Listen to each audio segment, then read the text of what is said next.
Hey folks, it's Ardwulf. Welcome to the new Lair. We are going to do a little bit of a preview for Compass Games Expo, which is starting very soon. So here we have the Compass Games Expo 2019 website. I will put a link to this in the notes below for those of you who might be interested in coming at the last minute. It runs November 8th through the 11th, 2019 at the Red Lion Hotel in Cromwell, Connecticut. Where is Cromwell, Connecticut, you might ask, as I did? Well, it's right by Hartford. Where's Hartford? Well, it's kind of smack dab in the middle of Connecticut, north of New Haven. So it's just a little bit south of Hartford. We are driving there from Columbus, Ohio, so we will see how that goes. It's about an 8-hour drive. We are looking forward to it. However, now this is the second Compass Games Expo to be held.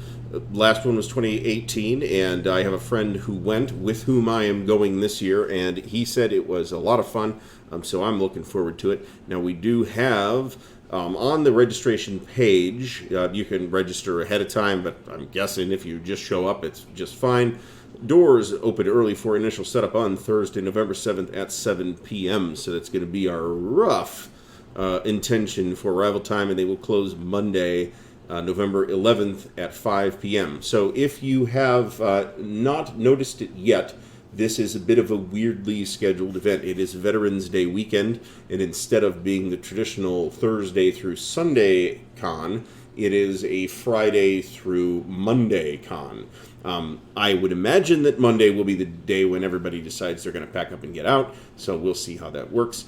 We do have some hotel information down here, and there's some information. The closest airport is the Bradley International Airport. Presumably that's the airport in Hartford. I have the vaguest idea. We didn't check since we're not flying. So we do have a large number of special, well, not large number. I mean, this is not a big convention, right? So I think last year it drew 125, 150 people, something like that. Do not quote me on that particular number.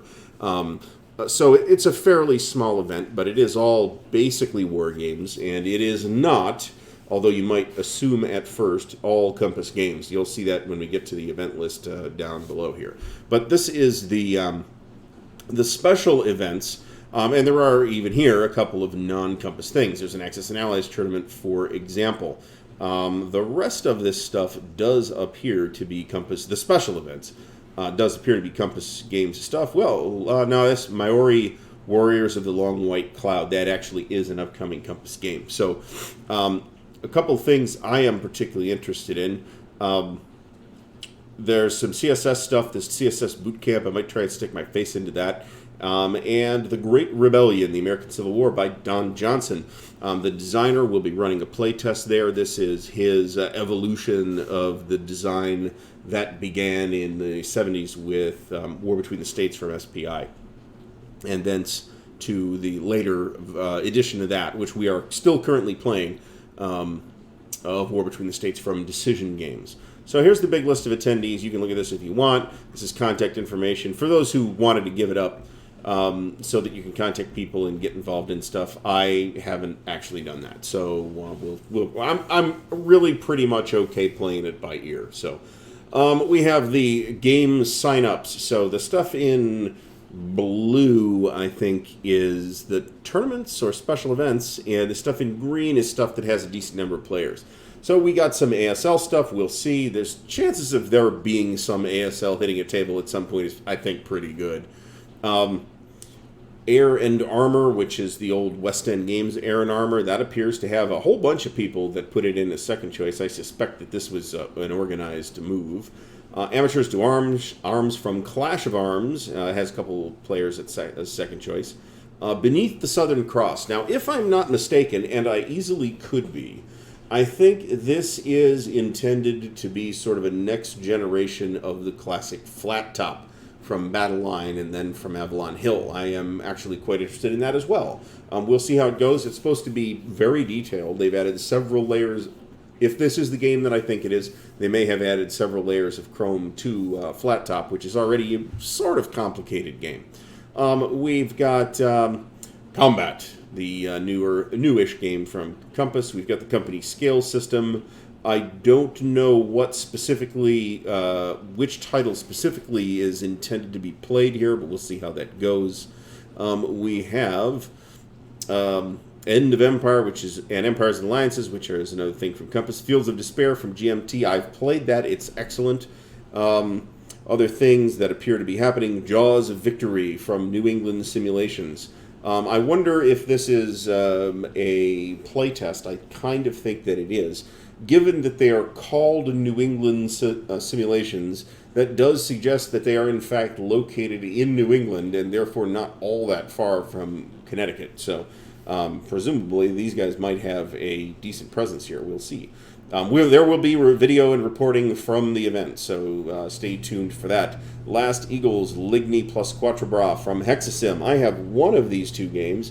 I have the Quattrobra one. I don't have the Ligny one, but very interested in trying that system at some point. Might not happen at this event.